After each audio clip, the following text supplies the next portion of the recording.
everyone. Welcome to Storytime with Anna. Today we'll be reading Pony Pals, A Pony for Keeps by Janae Betancourt.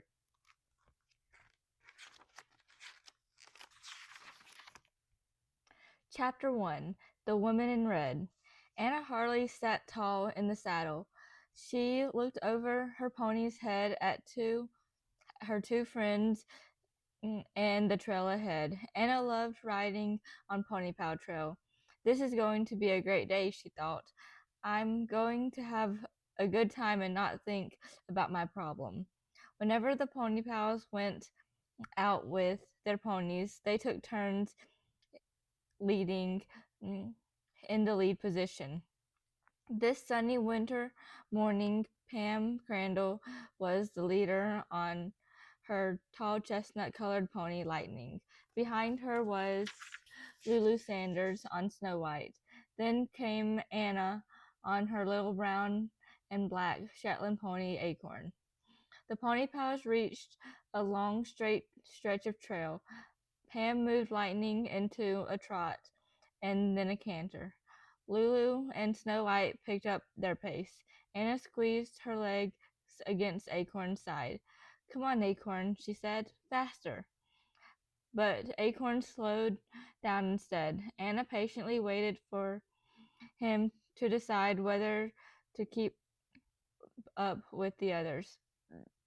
Suddenly, Acorn snorted and charged ahead so fast that Anna thought they might climb right up Snow White's back. "Whoa," Anna called out as she shifted her position in the saddle and pulled on the reins. But as usual, Acorn stopped when he decided that it was time to stop. Lulu turned Snow White around to face Anna and Acorn. "Is Acorn being the boss again today?" Lulu asked. Anna felt a little embarrassed that she couldn't always control her pony, but she joked, "So what else is new?" Pam turned Lightning around to face the other pony pals. "Let's go on to Wiggins' estate," she said excitedly. She pointed to the space between the trees. "We can get on a trail over there." Lightning pawed the ground and whinnied as if to agree. "But look," Lulu said, "there's some new no trespassing sign." "They're for hunters," Pam said, "not for kids on ponies." The riding trails are great in there," Lulu added. "We had fun the last time we went." Anna looked from Pam to Lulu. "You guys just want to jump your ponies," she said. "These are the best conditions we've had all winter for jumping," Pam said. "No snow, no ice, no mud." Lulu leaned over and stroked Snow White's smooth white neck. "Snow White loves to jump." "Come on, Anna," Pam said. "Maybe today's the day Acorn will finally jump for you." Lulu reached over and scratched Acorn's neck through his black mane. "We all know you can do it, Acorn," she said. "Okay," Anna finally agreed. "Let's go." Even though Acorn wouldn't jump, Anna had fun on the trails. Her little pony was sure-footed and smart. He loved the challenge of finding ways around the fallen logs that Lightning and Snow White jumped over. "I could go almost anywhere on my pony," Anna thought. "He's clever and brave. Who cares if he won't jump for me?" The Pony Pals went further into Wiggins' estate than they'd ever gone before. After a while, they got off their ponies and let them drink from Bad Brook. Though through the leafless trees, the girls could see Wiggins' mansion in the distance. "That Wiggins lady must be so weird to live in a big place like that all by herself," Anna said. "I heard it has 27 rooms, not counting the bathrooms. I bet she hasn't left there in 27 years," Lulu said. "And has at least 27 cats," Pam added. and hasn't taken a bath in 27 weeks, Anna kidded, or brushed her teeth. Gross, they all screamed. The pony pals giggled. Suddenly, Anna stopped laughing. I wonder what she would do if she found us here. Probably take us prisoners, Pam teased, like Hansel and Gretel. Lulu cackled like a witch. I'll eat you up, my pretties. You guys, Anna whispered. Someone's riding a horse out of the barn. Look. Anna pointed to a distant shape. She could make out that it was a rider dressed in red on a big black horse. I bet it's her, Lulu said, and she's coming our way, Pam added. Let's get out of here. The girls quickly mounted their ponies and galloped toward Pony Pal Trail. Even though he was the smallest, Acorn kept up with Snow White and Lightning. As they galloped along, Anna thought, Acorn, mm, you always come through for me when it's really important. When the girls reached Pony Pal Trail, Anna and Lulu said goodbye to Pam. The woodland trail connected Acorn and Snow White's paddock with Lightning's paddock. Pam and Lightning headed toward her house at the north end of Pony Pal Trail. Anna and Lulu waved and then walked their ponies along. Tonight I'll write to Rima Baxter and tell her that we practiced jumping, Lulu said. Anna remembered how the Pony Pals helped Snow White recover from her terrible accident, and then how they worked together to convince Rima Baxter and her parents to let Lulu take care of Snow White. You shouldn't have to keep writing all that stuff down, Anna said. It's like Rima's giving you homework. She should just be thankful you saved Snow White's life. She is, Lulu said. That's why she's letting me take care of Snow White until she gets back from boarding school. How could Rima leave Snow White just for a chance to go to a different school? Anna asked. Maybe it's a really good school and she likes to study or something, Lulu said. Anna couldn't imagine giving up Acorn for schoolwork. Then she remembered the problems she managed to forget about all morning. Tears sprung to her eyes as the awful truth came back to her. She was going to have to give up her pony because of school too. Only, in this case, the problem was because she hated school, not because she loved it. Chapter 2. The Wrong Pony. Back at their pony's shelter, Anna and Lulu removed saddles and bridles. Then they led the ponies out into the paddock they shared behind Anna's house. Anna watched Snow White run after Acorn to a far corner of the field. Anna loved that the ponies got along so well, just like the pony pals, she thought. Anna and Pam had been best friends since kindergarten. Pam liked to be in charge and was very smart. She always did well in school. Pam was really smart about animals too, especially horses.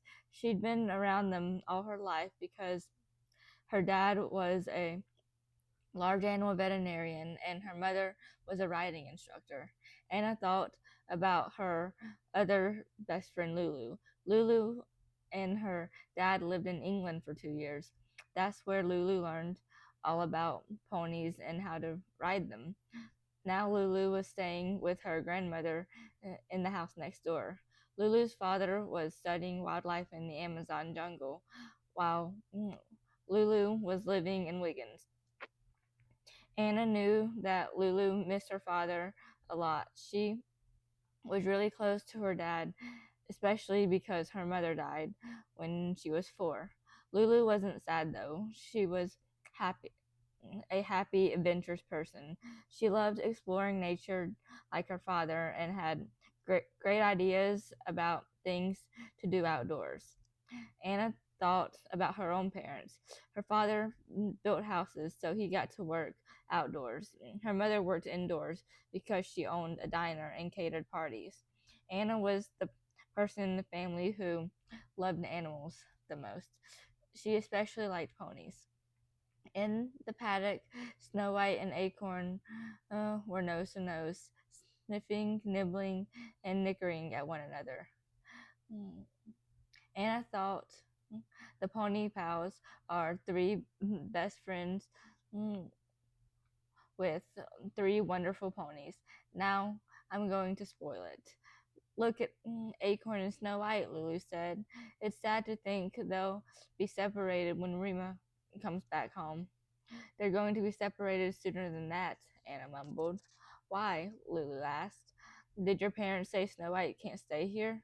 Snow White can stay, Anna said. It's Acorn who has to leave. Lulu was shocked. Why does Acorn have to leave? She asked. Because I don't do good in school like you and Pam, Anna explained.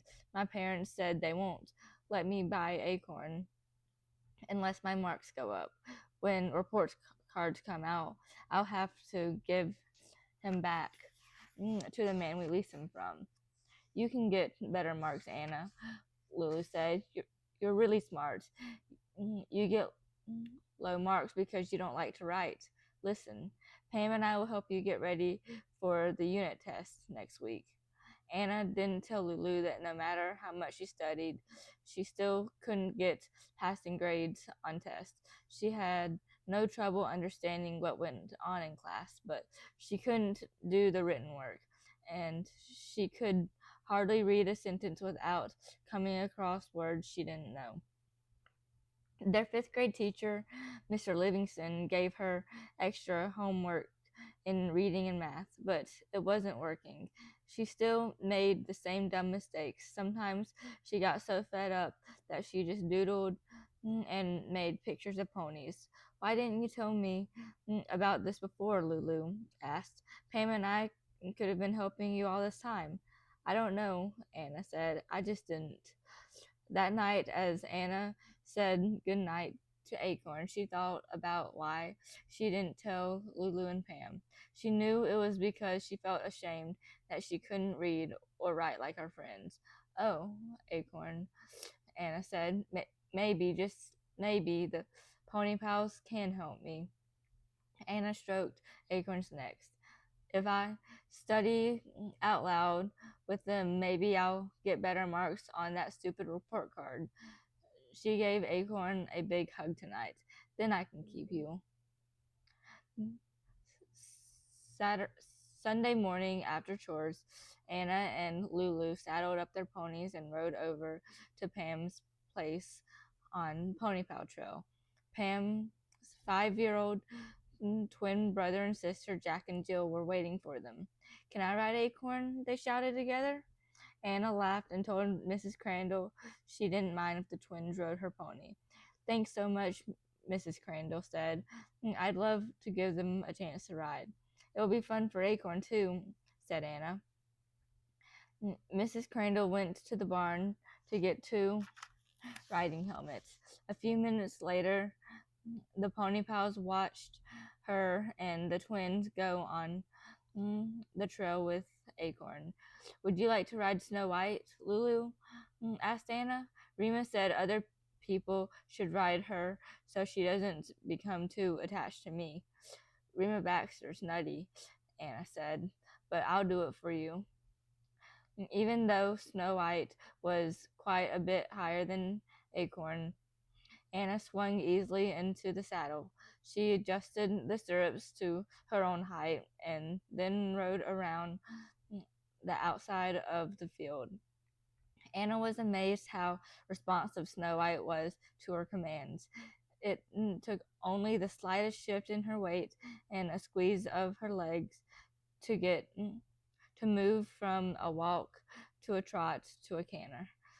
Then, almost without thinking, Anna turned Snow White to the center of the field. They faced 3 low jumps that Mrs. Crandall had set up. Anna directed Snow White over to them. Jumping felt wonderful. Anna felt as if she and Snow White were floating. Anna remembered how much she loved jumping in riding school. As she slowed Snow White down to a walk, Anna looked anxious toward Pony Pal Trail. She was relieved that Acorn hadn't seen her riding and jumping on another pony. She didn't want his feelings to be hurt. Lulu and Pam clapped for Anna and Snow White. I forgot what a terrific jumper you are, Anna, Pam said. You have great timing and balance. Wow, Lulu said. I didn't know you could jump. Why won't Acorn jump? Why won't Acorn do jumps? I don't know, Anna said. Maybe Acorn's just the wrong pony for you, Anna, Pam suggested. Anna answered angrily. Acorn is the right pony for me. She dismounted Snow White and handed the reins to Lulu. Jumping is no big deal. Chapter 3 8 Homes in 12 Years. I've schooled a lot of ponies, Mrs. Crandall said, but I've never met one quite as stubborn as your Acorn. The pony pals were sitting in the Crandall's kitchen eating lunch. Anna felt angry at everyone, including Mrs. Crandall, for criticizing Acorn. She felt a little better when Mrs. Crandall added, and I've never met a pony quite as smart. I wonder who owned him before and how he was treated. Did you lease him from Reggie Olson? Anna nodded. Who's Reggie Olson? Mm, Lulu asked. Reggie Olson had a big horse farm over on Cross Hill Road, Pam explained. A lot of people with horses around here get them from him. What's his farm like? Lulu asked. Oh, it's the neatest place, Anna answered. She remembered the happy day when she looked at 5 pretty ponies in a field and picked out Acorn, the cutest one of all. You know, Mrs. Crandall said, I haven't been over to Olson's place in ages, and we'll be getting the twins their first ponies soon. It'll be fun to check out his stock and we could find out more about Acorn, Pam said. Mrs. Crandall and the 3 girls made a plan. The next day, she and the twins would pick them up after school and go together over to the Olson farm. But that was tomorrow. Right now, the Pony Pals had some studying to do. They went to up to Pam's room and took out their school books. Just stick with us, Lulu told Anna, and you'll ace your test. Anna tried very hard to believe Lulu. She tried very hard to study with her friends. First, they quizzed one another on science vocabulary. Anna learned the meanings easily when they drilled them out loud, but she was too embarrassed to tell her friends that she couldn't read some of the words. Let's review math, Lulu suggested. When Pam read a word problem out loud, Anna knew how to get the answer, but she couldn't remember the multiplication tables she needed to finish the problem. Later, as Anna and Lulu mounted their ponies to ride home, Pam said, Anna, you should write the times tables out 5 times each night. Maybe you should say them out loud as you write, Lulu added. Anna didn't tell them that the week before she'd written out all the times tables 10 times each. The next afternoon, the Pony Pals were rushing to get their jackets from their lockers. They were excited to go to Olson's farm. How'd you do on the math test? Lulu asked Anna. Okay, Anna said, even though she worked so slowly she'd only finished half the test. Pam patted her on the back. That's great. I just know you'll be able to keep Acorn. The Olson farm was even bigger than Anna remembered. There were 3 paddocks with horses and ponies, a yellow barn, and a yellow barn with clean, brightly lit horse stalls. I guess the last time I was here, I was only paying attention to Acorn, Anna said. I don't remember seeing all those horses. Mr. Olson, a white-haired man in jeans and a plaid jacket, gave them a tour of the paddocks and barns. The twins were picking out some ponies they wanted. Sometimes mm, the same one. I saw that red one first, so it's mine, Jill shouted excitedly. It's already mine, Jack said. I saw it first. I just didn't tell you. Mrs. Crandall reminded the children that they weren't getting ponies today, um, or ever. She scolded, if you don't stop arguing. Mr. Olson walked over to the pony pals. He smiled at Anna. How's Acorn doing? He asked. Okay, Anna answered. We were wondering why Acorn's so bossy, Lulu said. He's not bossy, Anna said. He just has a mind of his own. Maybe you want to be riding a horse instead of a pony, Mr. Olson said. He pointed to a handsome black horse looking over the paddock fence. That Morgan is a honey. Shouldn't be too big for you. I'd be happy to get Acorn back. I have another family looking to buy a pony just like him. I'm not too big for Acorn, Anna said, and I won't be for a long time. Maybe ever. Everyone in my family is short. That doesn't mean you'll want to buy him then. Does that mean you'll be wanting to buy him then? Mr. Olson asked. Yes, Anna answered. Her heart was pounding in her chest.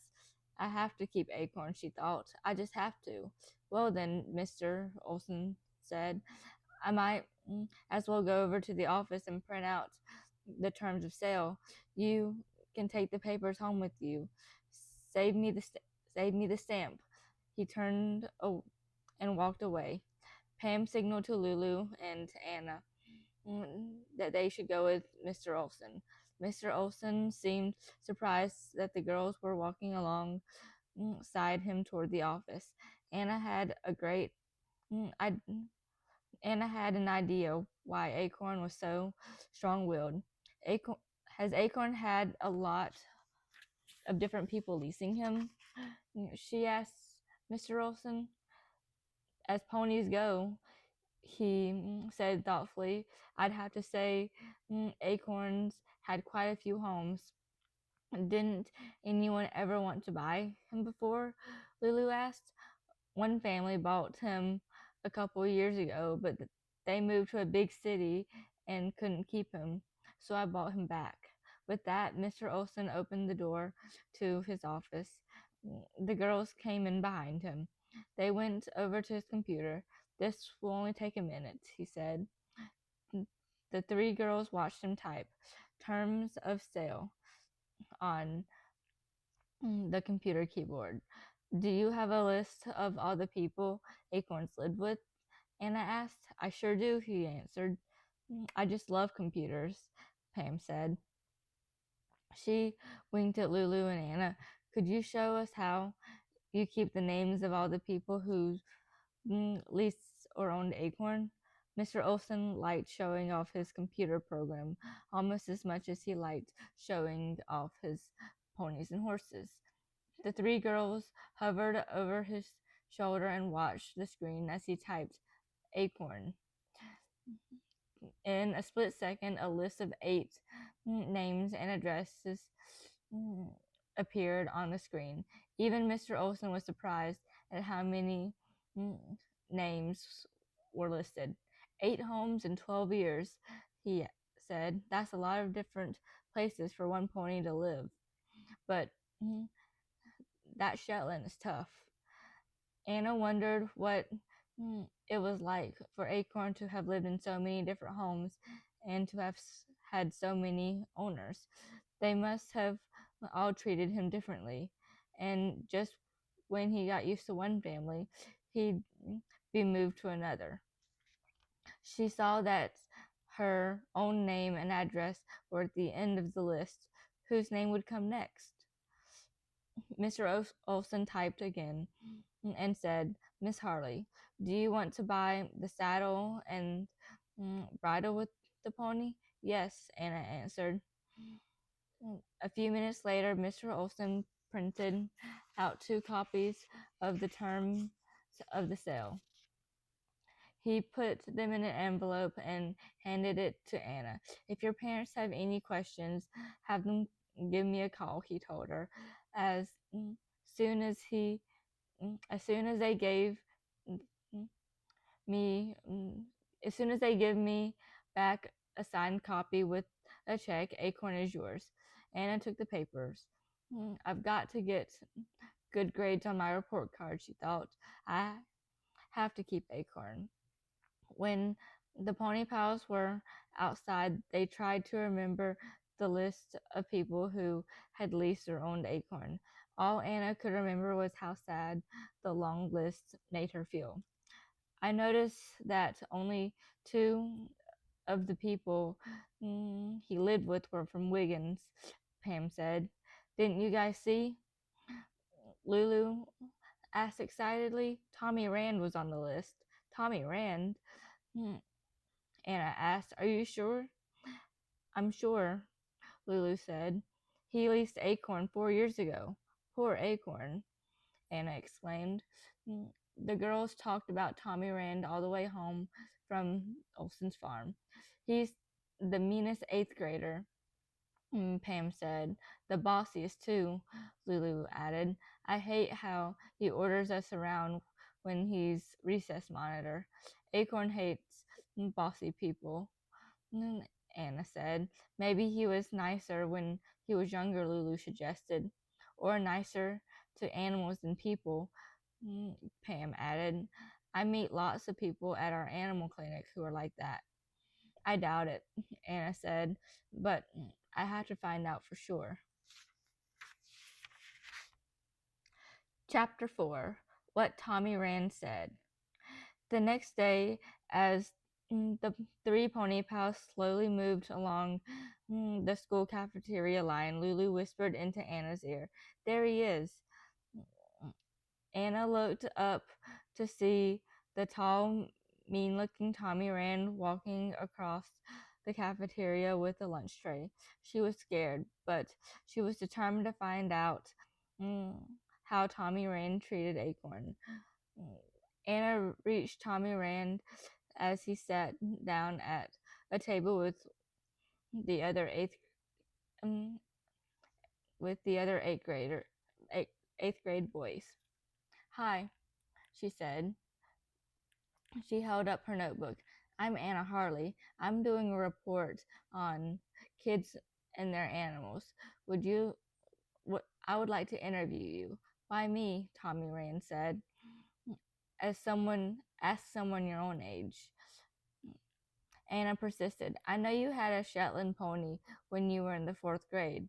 I was wondering if you could tell me what the pony was like. That was just a kid thing, he said.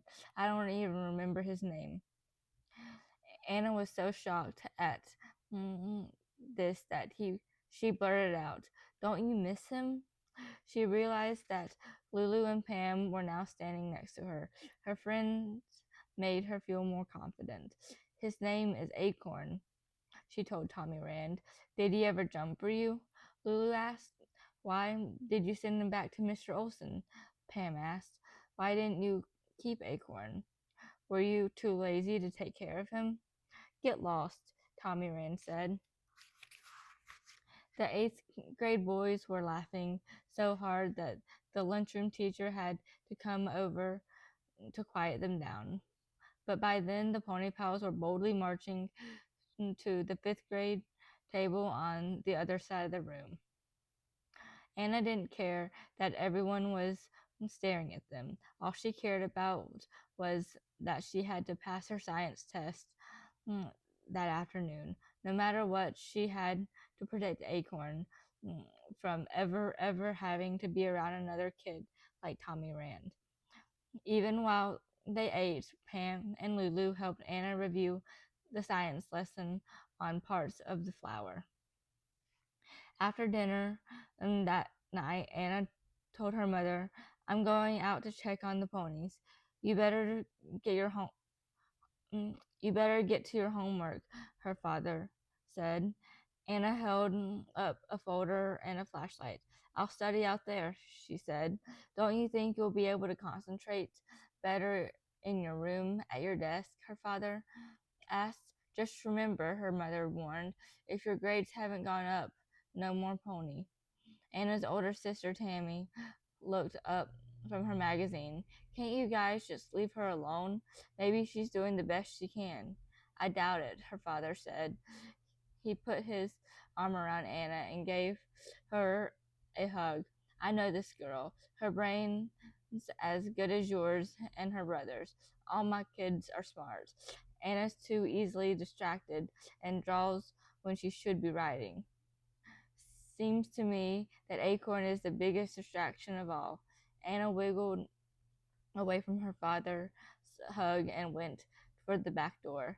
Be right back, she said. She bolted out of the house, full of anger and sadness. Anna felt better after she ran through the yard and climbed the fence into the paddock. It was a beautiful night. The stars were sparkling in the dark sky. It wasn't too cold for Anna in the shelter, not with two warm ponies nearby.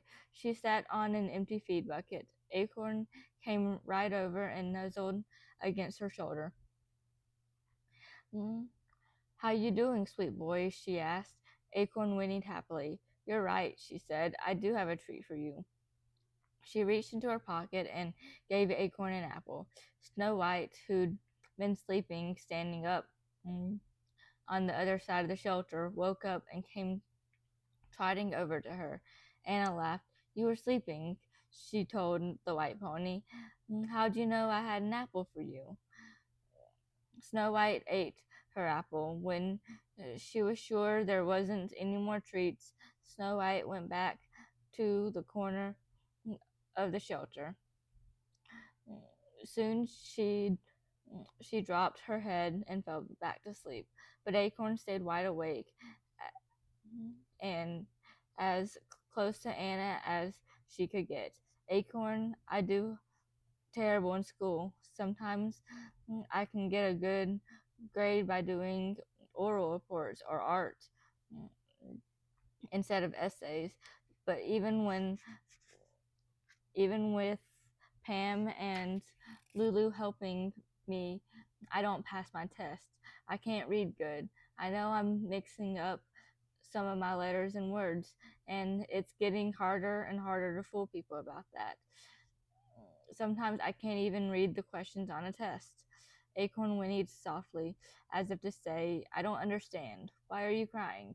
Oh, Acorn, she sobbed, I don't want to lose you, and I don't want you to lose me. She put her arms around his neck and hugged him. I don't care if you never ever jump. I don't care that you decide when to go and when to stop. I don't even care anymore why you behave the way you do. I just don't want to lose you, and I don't want you to have to go live with another mean kid like Tommy Rand.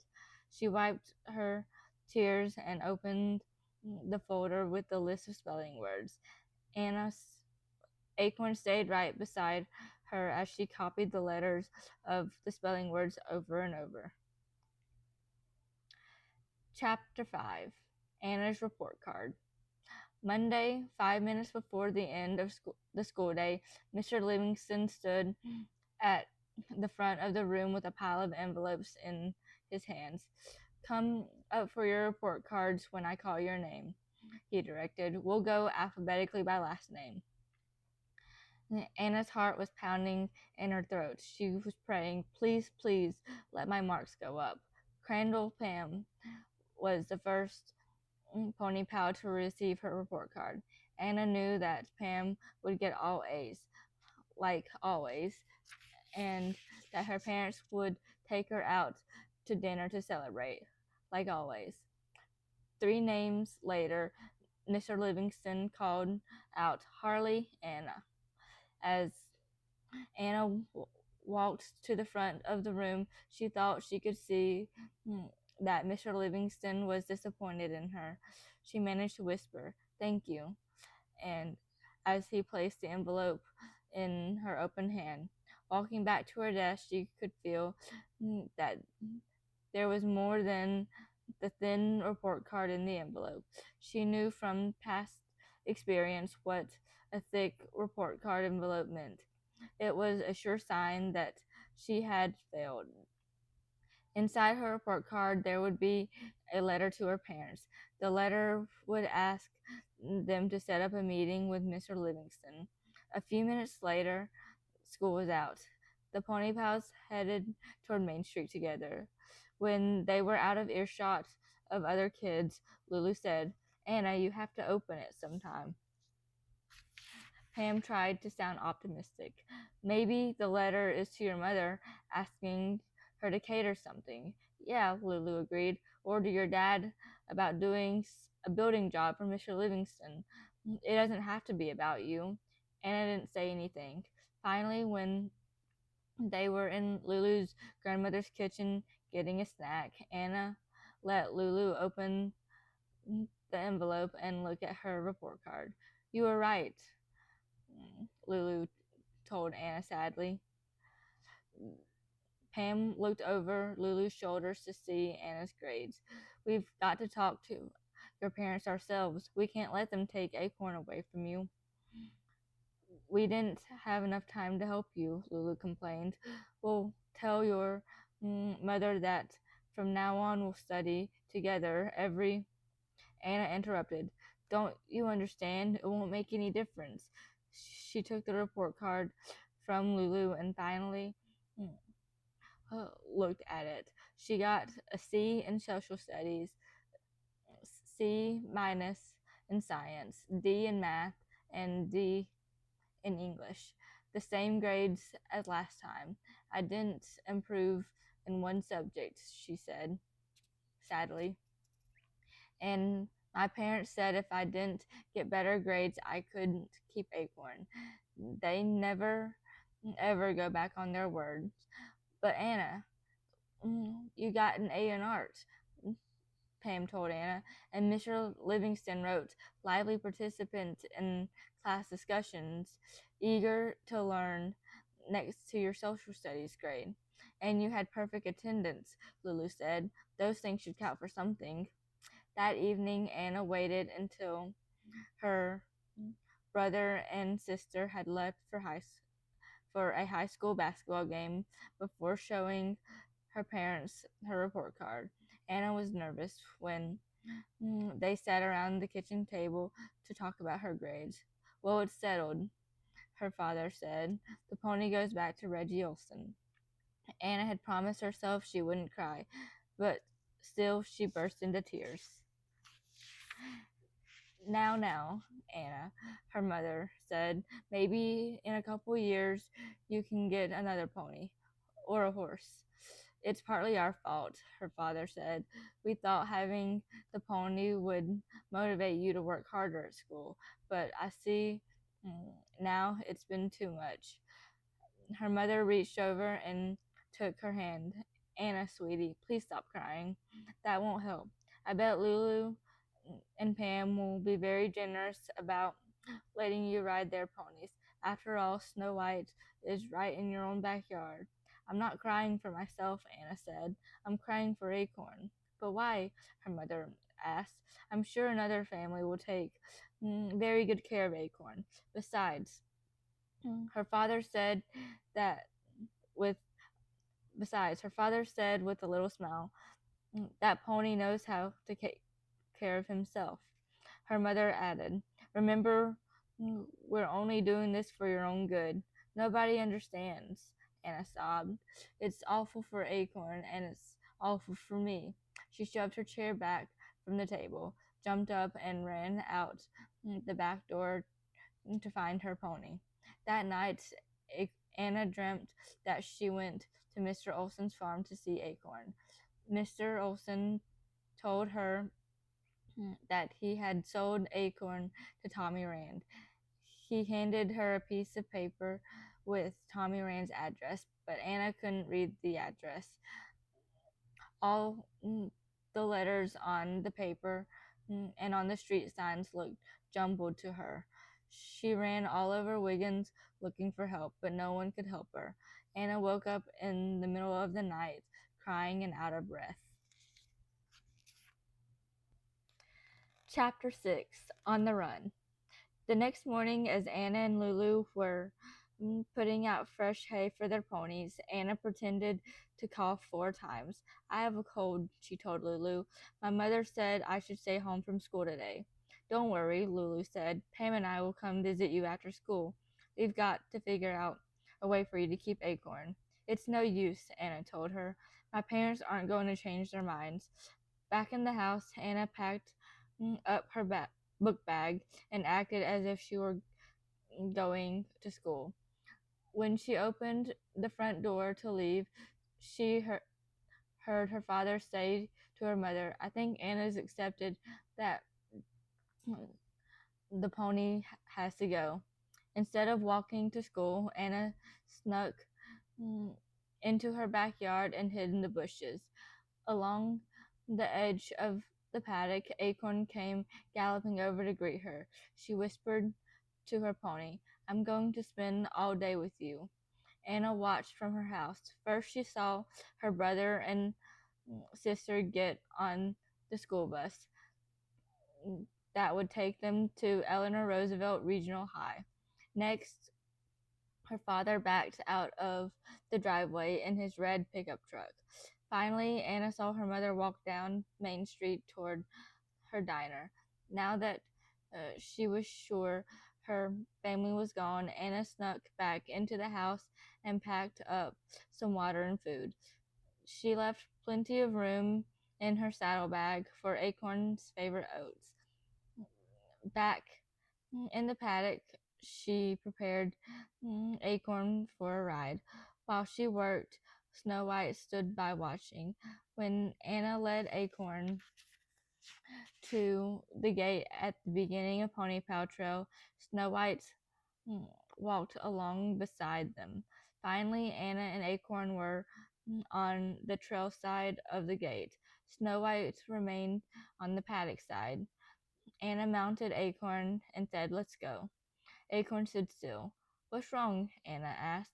You like going on Pony Paw Trail. Snow White whinnied. Acorn whinnied back, and Anna realized that Acorn didn't want to leave his friend. She felt sad. How many times had Acorn been separated from people and animals that he'd been attached to? He'd had 8 homes. He'd had 8 different homes in 12 years. Now it would be 9, and it was her fault. Anna looked back behind them to be sure Snow White was all right. The pony was gaily galloping around the paddock. Come on, Acorn, Anna said. We're going for a ride. Acorn didn't move. Anna squeezed her legs against the sides. Please, Acorn, she said. Don't do this to me now. But Acorn still didn't move. Anna remembered what Mrs. Crandall told her about riding a pony who'd developed bad habits. You're the one in charge, she said. If you let Acorn know that, he will work with you. Then you can think through him, and the two of you will move as one. But if the pony is in charge, you can't work together. It's not good for you, and it's not good for the pony. So Anna focused on telling Acorn what she wanted him to do. She told him with her whole body, with her mind, and a tap on her heels against the pony's side. And for the first time, she really meant it. Acorn understood Anna's message and moved forward. Anna and her pony moved as one. Riding on Acorn was great fun for Anna, and because she would lose Acorn soon, riding him also made her sad.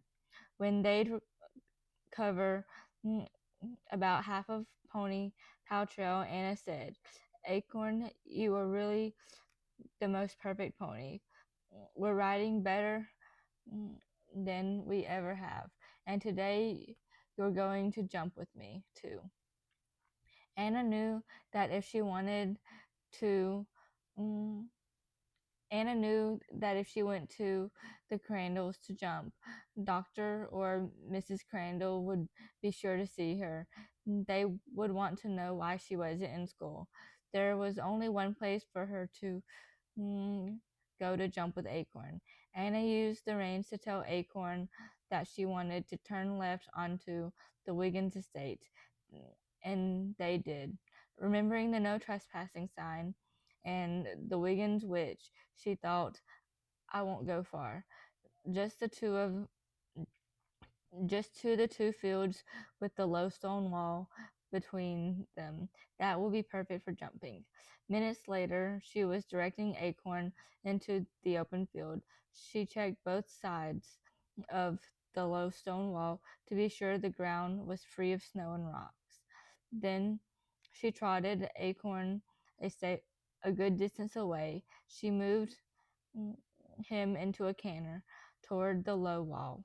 She held the reins firmly, but gave Acorn the room to go forward. She concentrated all her thoughts on going over the wall, and just like that, they flew over it. When they landed, Acorn whinnied with delight. Anna leaned over and stroked Acorn's neck. Good pony, she cooed.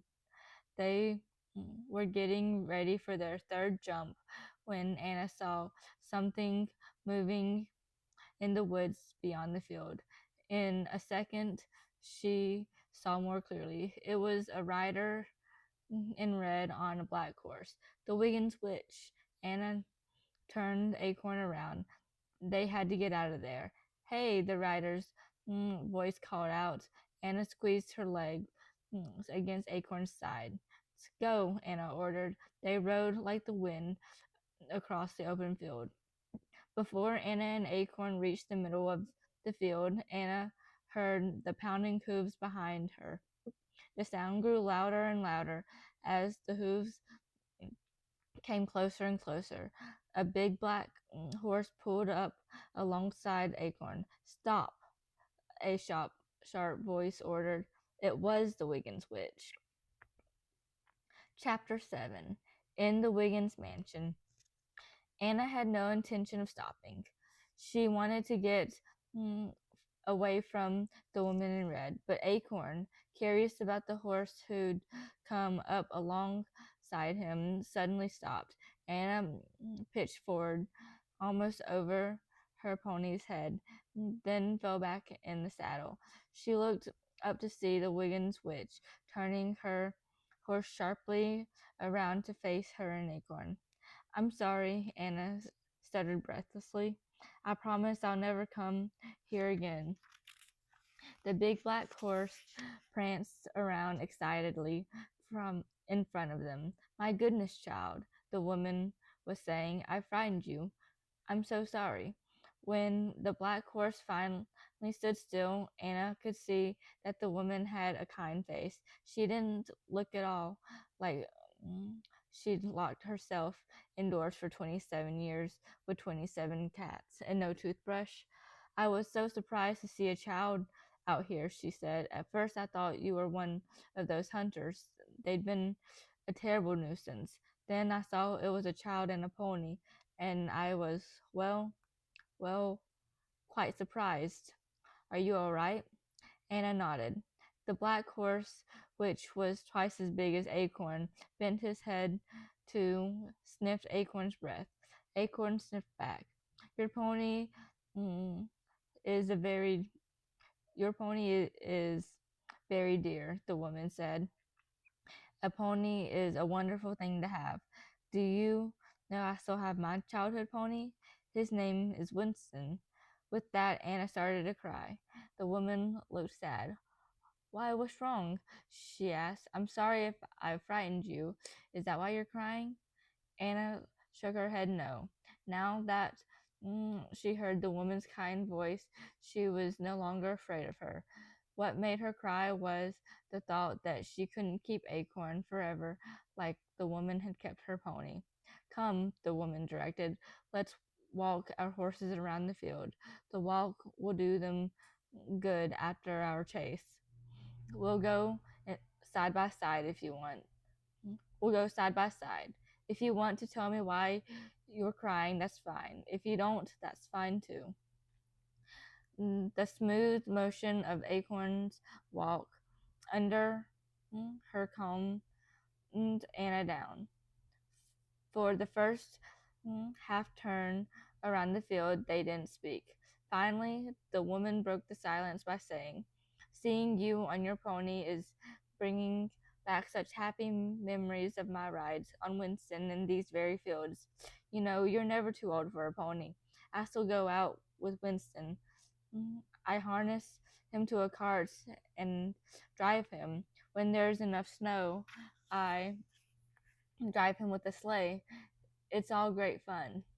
And a pony makes a good stablemate if you get a riding horse like I did."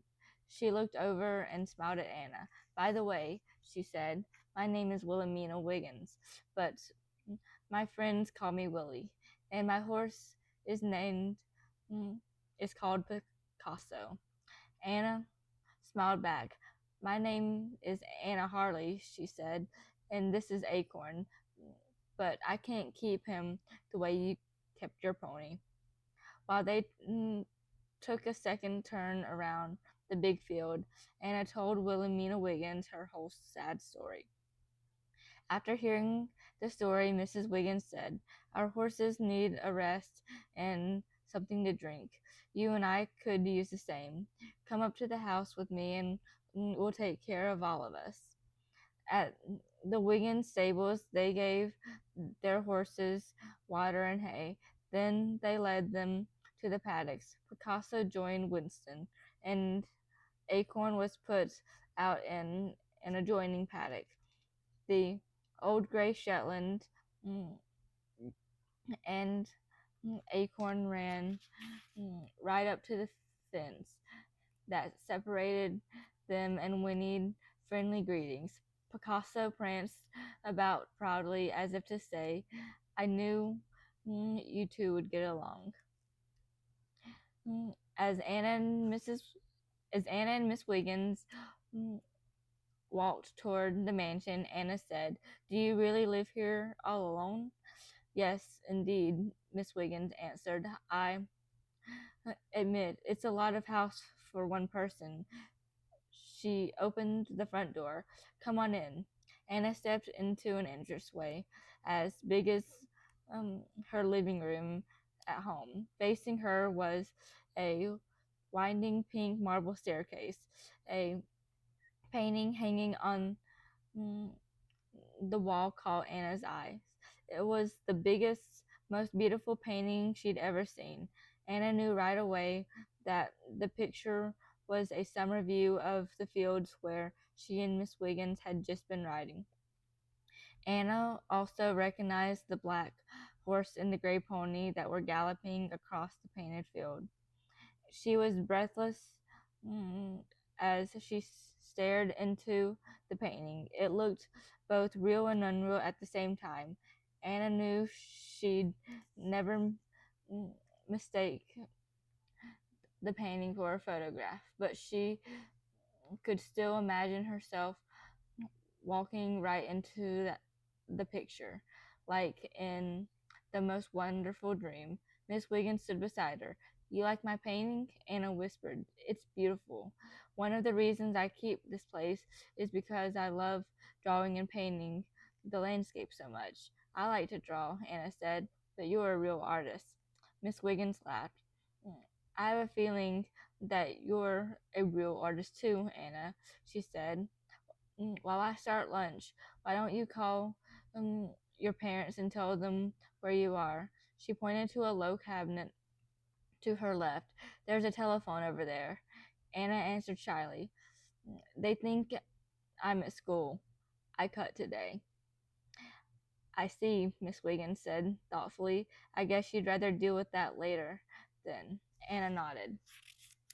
As she followed Miss Wiggins into the kitchen, Anna wondered how her parents would punish her for skipping school.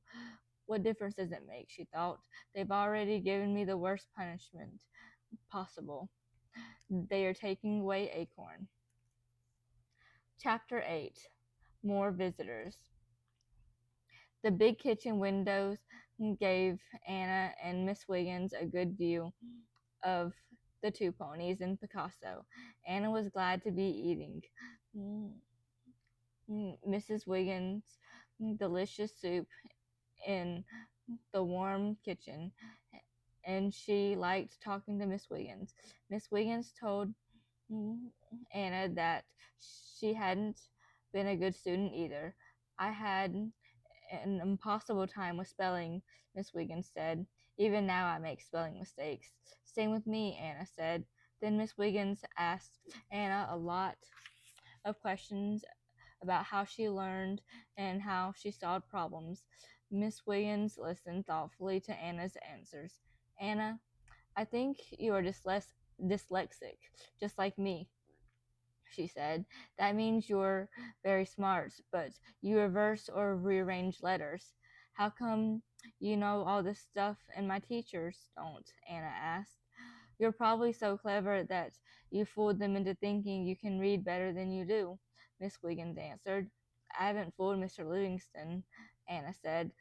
The work in fifth grade is a lot harder than the other grades.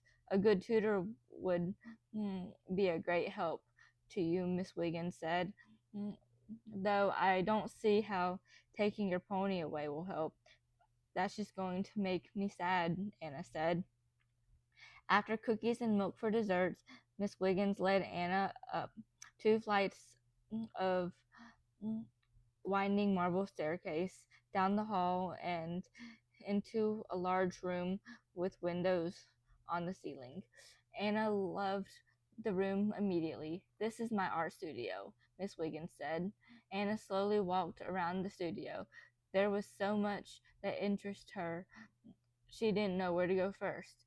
At one end of the room, there were 2 easels with large, unfinished landscape paintings. On a wooden table, she saw neat rows of oil paint tubes and a bunch of paintbrushes of all sizes standing like bouquets in old jars. Paintings and drawings of the Wiggins estate were everywhere. Anna thought that Miss Wiggins was the luckiest person. She could paint and draw whenever she wanted. She had 2 beautiful horses and probably never had to remember the multiplication tables. If I'm not up here, Miss Wiggins told Anna, I'm usually outside with the animals. That's what I want to do when I grow up, Anna said. Paint and have horses. I hope you can, Miss Wiggins told her.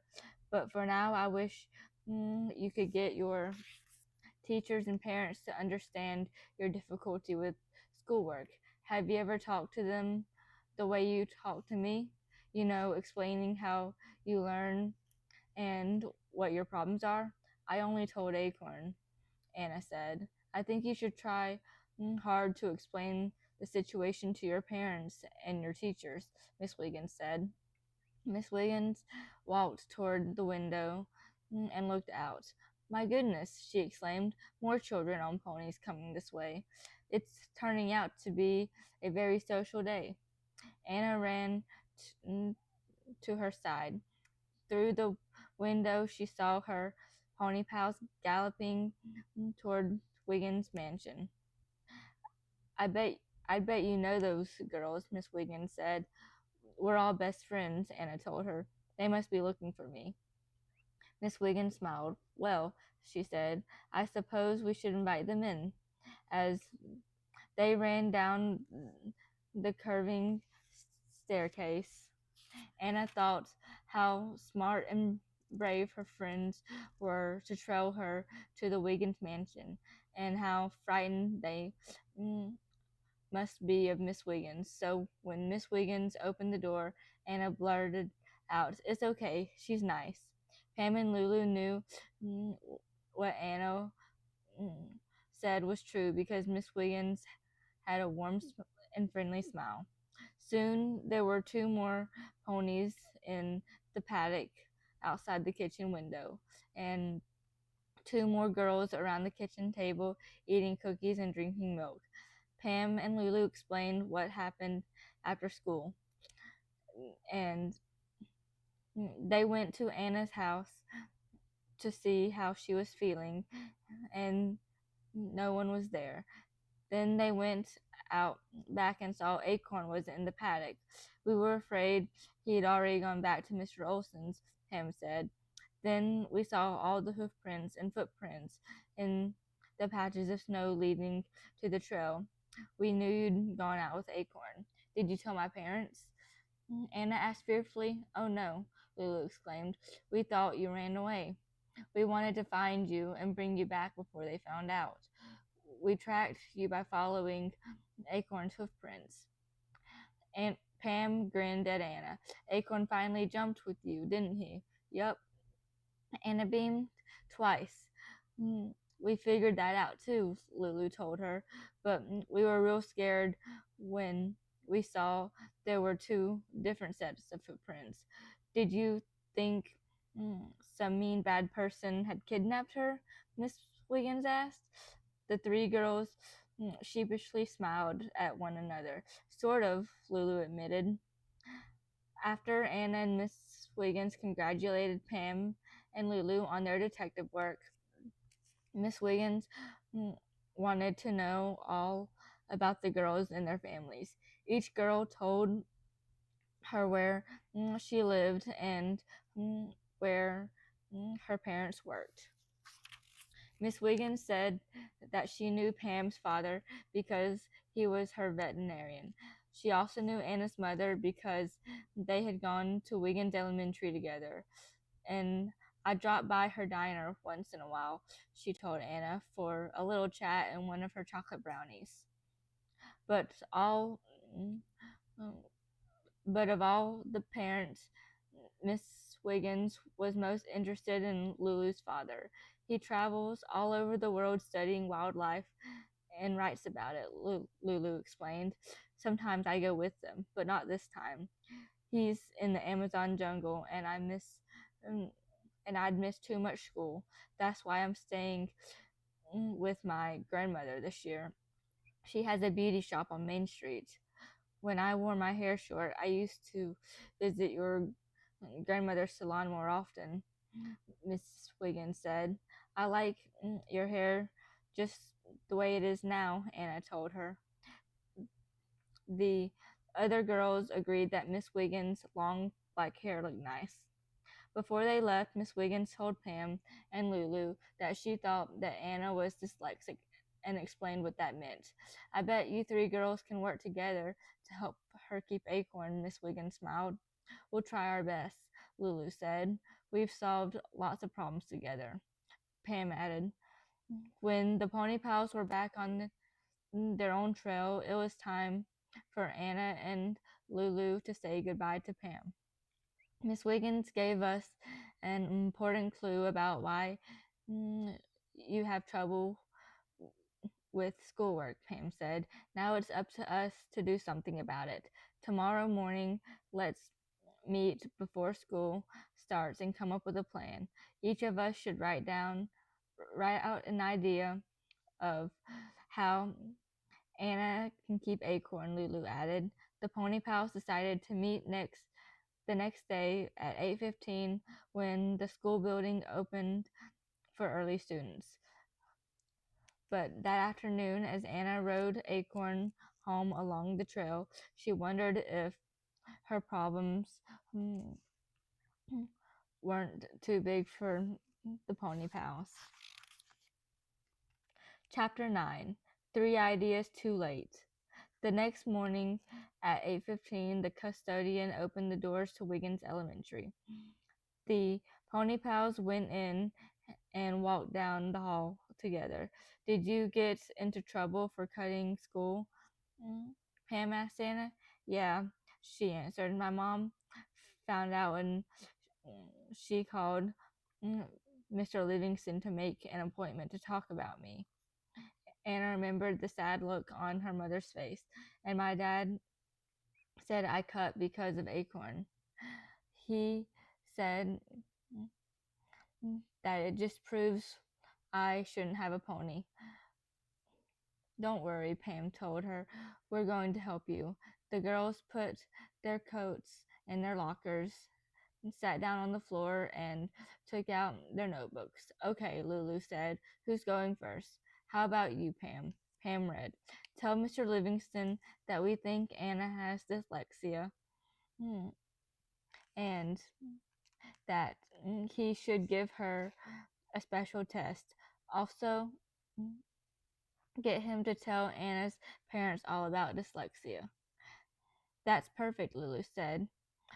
And all three of us should talk to him, not just Anna. Here's my idea, Anna said. It's connected to Pam's. Special tutor for me. Plus Acorn equals happy Anna. I don't know how to spell tutor, special tutor, Anna said. But look how great you can draw, Pam explained. I couldn't do that.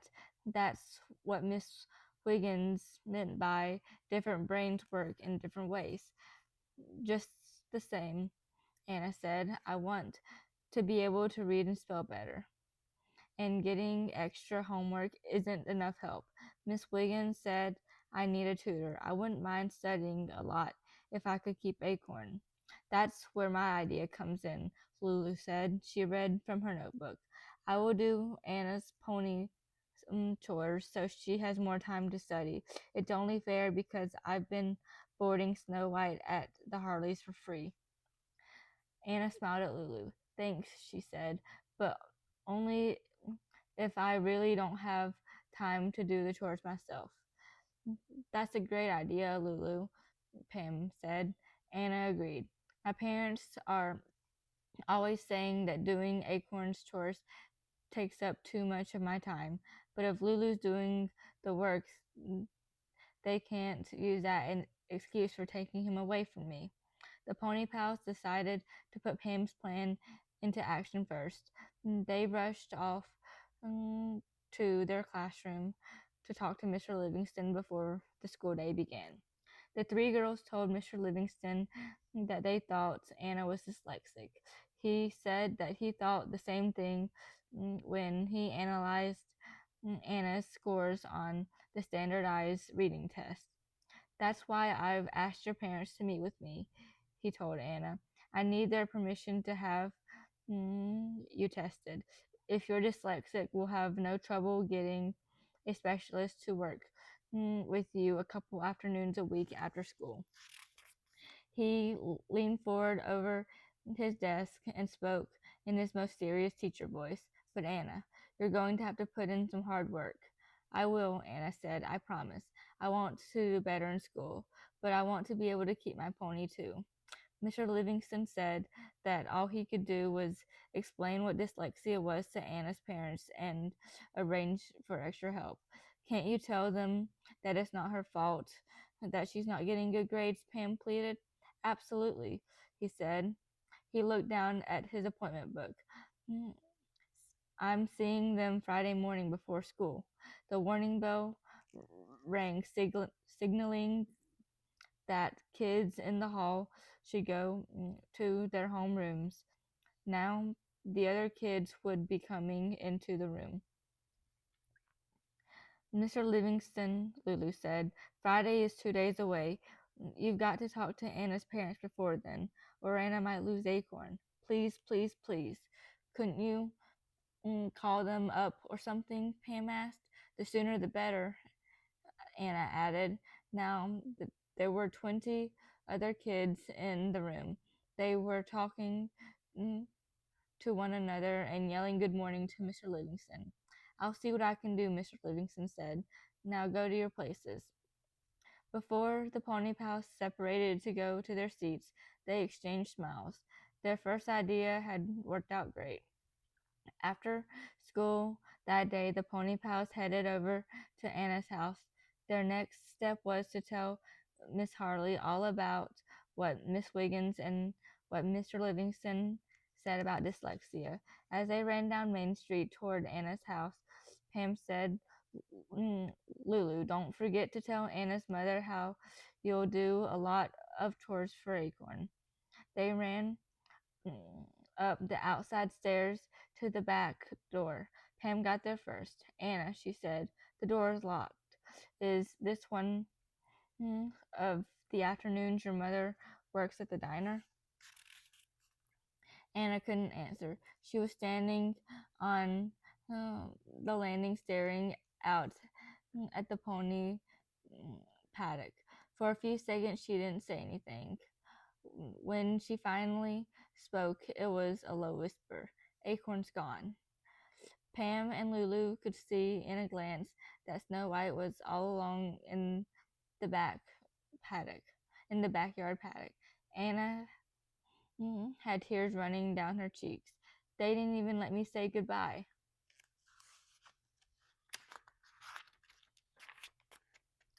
Chapter 10. Where's Acorn? The pony pals went down to the paddock to be absolutely positive, sure that Acorn wasn't there. As they climbed through the fence rails into the small field, Lulu said, maybe he squeezed behind the shelter. Some animals can make themselves real small, but not ponies, Pam commented. Snow White galloped over to them and whinnied. Anna thought she sounded upset. Maybe Acorn's hurt, she told her friends. The pony pals looked around the bushes and trees along the inside edges of the paddock, and they checked behind the shelter. Snow White followed them everywhere, but there was only one pony in Acorn's paddock, and it was an acorn. They all knew he'd been given back. Snow White whinnied again. She's telling us she misses Acorn, Anna said quietly. Pam and Lulu each put an arm around Anna's shoulders. Pam told her, when we tell your parents about the dyslexia thing, maybe they'll let you buy Acorn after all. Let's go to the diner and see if your mother's there, okay? Lulu said. Anna nodded. She was feeling so sad she couldn't even talk, even to her best friends. Don't give up hope, Anna, Lulu said. We'll get him back. Through the front window of Off Main Diner, Anna saw her mother walking to the back booth with 2 cups of coffee. She's there, she told the others. Now she's sitting down with whoever's in that booth. Pam cautioned. Okay, guys, no matter what happens, we must stay calm. It's hard enough to explain this dyslexia stuff. Everybody agree? Lulu and Pam looked at Anna. Anna nodded. I promise I won't cry. She paused before adding, unless I think it'll help. The 3 pony pals were about to walk into the diner when Pam motioned them to duck and said, Quick, hide. I don't think she saw us, Pam whispered as they huddled down under the diner window. Who? Lulu and Anna asked. Miss Wiggins, Pam said. That's who. She's the one in the booth. So why didn't we go in? Lulu asked. She's nice. She's on our side. That's exactly why, Pam advised. Maybe she can talk. Maybe she came to talk to your mother about you, Anna. We have to give her plenty of time to explain about dyslexia. The girls took turns sneaking looks through the diner window. During Pam's turn, they learned that Anna's mother got a telephone call. During Anna's turn, they learned that Miss Wiggins and Anna's mother went to the counter to get brownies, and now they were sitting at the counter. During her turn, Lulu said, They're laughing. It's time to make our move, Pam said. The pony pals walked into the diner. Anna's mother saw them first. Well, she said with a laugh, look what the cat dragged in. Miss Wiggins smiled at the girls too. She said, "Anna, I've been telling your mother." But she didn't finish mm, the sentence because Anna wailed, "Mommy, how could you send Acorn away? I didn't even get to say goodbye." The cook looked out from the kitchen window to find out what was going on. The only sound in the diner was Anna's tearful voice asking, "Don't you know how much I love him?" It was Mr. Olson's idea to come after Acorn today, Anna's mother said. "Your father and I thought it might be easier on you. I left you a note in the kitchen explaining everything." "We didn't go into the house," Pam told Mrs. Harley. Then she added quickly, "Mr. Livingston thinks Anna is dyslexic. Miss Wiggins does too. That's what Willie and I have been talking about," Anna's mother told the girls. Lulu jumped mm, in with her idea. "If you buy Acorn for Anna, I promise mm, to mm, do her afternoon chores in the paddock. That way she'll have lots of time to study. It'll be my way of paying for Snow White to stay there. I don't mind at all. It's only fair." Mr. Livingston said Anna could have a special tutor after school for free, Pam added. Anna listened to all of this and thought, "I have wonderful friends. Now, if I could only get my pony back." She walked over to her mother. "I'm sorry," I yelled. She said, "I'm sorry. I'm stupid." Pam, Lulu, Miss Wiggins, and Anna's mother shouted in unison, "You're not stupid." They all laughed, all except Anna. She had only one thing on her mind, and it wasn't a laughing matter. That's why she was still crying. "Maybe you'd like to hear what your father and I were talking about. We're just talking about on the phone. Do you think you could stop crying and listen?" Anna nodded and looked up at her mother. "Mr. Livingston called your father at mm, the shop a little while ago. He basically said the same thing Willie just told me about this dyslexia business. Mr. Livingston also feels that taking away Acorn is too much like a punishment for something that hasn't been your fault. So we decided to buy Acorn for..." The pony pals didn't hear the rest of the sentence because they were jumping up and down and with hoots and hollers and giving each other high fives. Then they stopped suddenly. They'd all had the same thought at the same time. Lulu was the first to put it into words. "Mr. Olson said he had someone else who wanted Acorn. That must be why he took him back right away," Pam said. "Oh no," Anna said. "Those other people could be picking up Acorn right now." Chapter 11. A Ride with Winston. Two truck drivers walked into Off Main Diner. Mrs. Harley told Miss Wiggins and the girls, "I've got to get back to work." She got off the stool and went up to meet the man. Anna followed Miss Harley as she led the customers to the booth. She was pleading with her mother, "But Mom, you've got to sign the papers and give me a check. I have to get to Olson's before somebody else takes Acorn. We've got to hurry." "We're in a bit of a hurry ourselves, ma'am," one of the customers told Miss Harley. Pam came over to the booth. "I'll take their order, Mrs. Harley," Pam said. Then she told the men, "Our specials today are lasagna or meatloaf with mashed potatoes." Lulu came to the booth and handed out menus. "I'll be right back with water and rolls," she said. Mrs. Harley was smiling as she handed Pam her pad and pencil. Take, uh, Pam, will you take um, your orders?" she mm, said to the customers. Two more customers were walking through the front door. Lulu ran up to greet them and to ask them where they'd like to sit.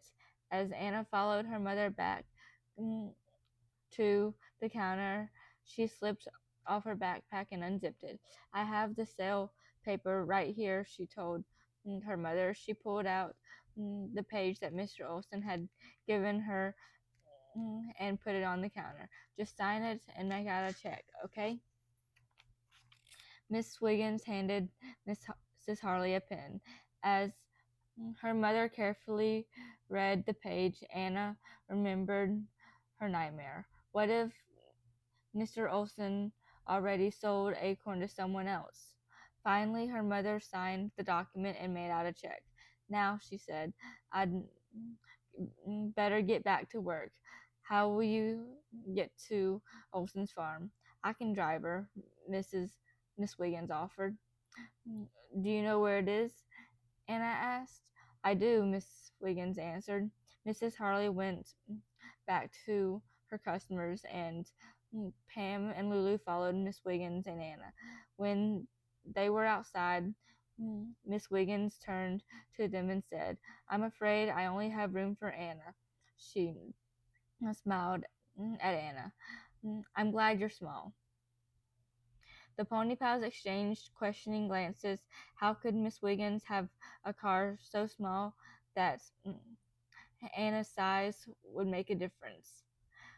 Pam and Lulu were so curious about the situation that they walked around the parking lot with Anna.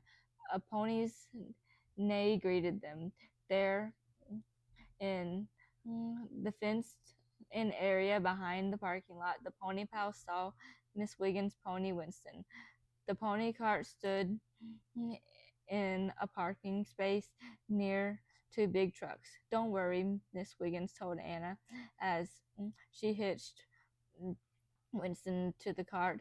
He'll get you there in a hurry. Winston can pull.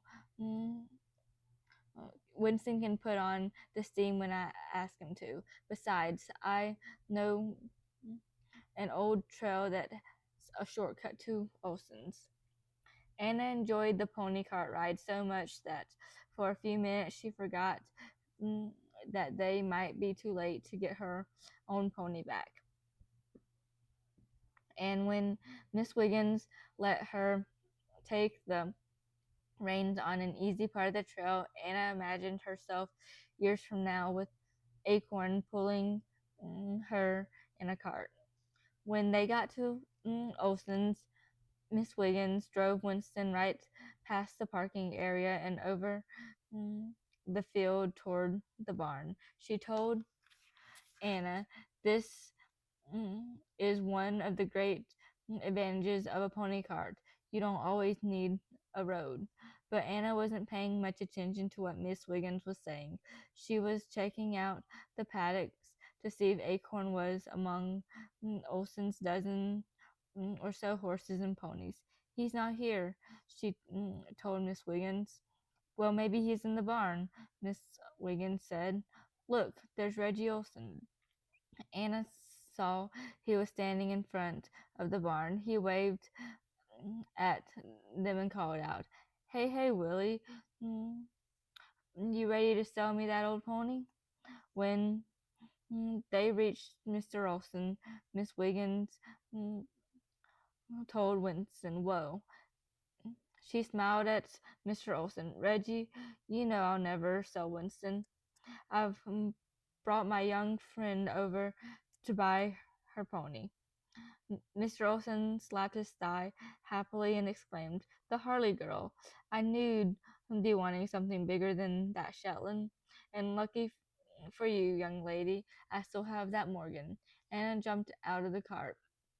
I don't want another horse. I want Acorn back. She looked around desperately. Where is he? I have another family that wants to buy him, Mr. Olson said. Anna held up the papers and said, My mother signed it. And she held up the check. And here's the money. I have to have Acorn, she said with determination. He can't go to someone else. Reggie, Anna and Acorn are quite a pair, Miss Wiggins said. You can find any other pony for your customer. Mr. Olson took the document and checked from Anna. She held her breath while he studied them. Well, Mr. Olson said slowly, the other folks haven't signed anything. To be perfectly honest, they haven't even seen Acorn yet. He nodded over his shoulder toward the barn. He's in there, Mr. Olson said. Thank you, oh thank you so much, Anna said. Then she ran into the barn. She passed several stalls of horses and ponies before she found her pony. Acorn, Acorn, she called out happily. Acorn was so glad to that he see her that he stopped eating. Anna opened the stall door and went in to give him a hug. Mr. Olson came up to the stall. I can't trailer him back to your place until tomorrow, he said. I'll ride him back, Anna told him, and I want the same saddle and everything. A few minutes later, Acorn was saddled up, and Anna led him out of the barn and over to where Miss Wiggins and Winston were waiting for her. You lead the way back, Anna, Miss Wiggins said as she climbed into the seat of her driving cart. Anna mounted Acorn, found her stirrups, and took proper hold of the reins. Then she pressed her legs against her pony's sides. Let's go, Acorn, she said. Acorn didn't move. Anna remembered what Mrs. Crandall had taught her. She had to concentrate and tell Acorn what she wanted. She focused very hard and used her whole body and mind to tell Acorn what to do, and they moved forward. As she trotted along the old trail on her pony, Anna thought, I guess you and I are a lot alike, Acorn. To get along, we've had to do things our own way. Now it's time for both of us to make some changes. You're already learning how to work with me, and I'm going to have to work with my tutor. A minute later, Anna laughed out loud.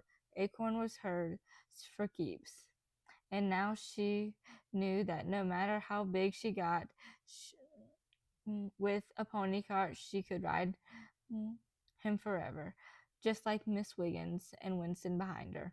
Anna took a deep breath of the crisp winter air and looked between Acorn's ears at the path ahead. She couldn't wait to show this new trail to her pony pals. The end.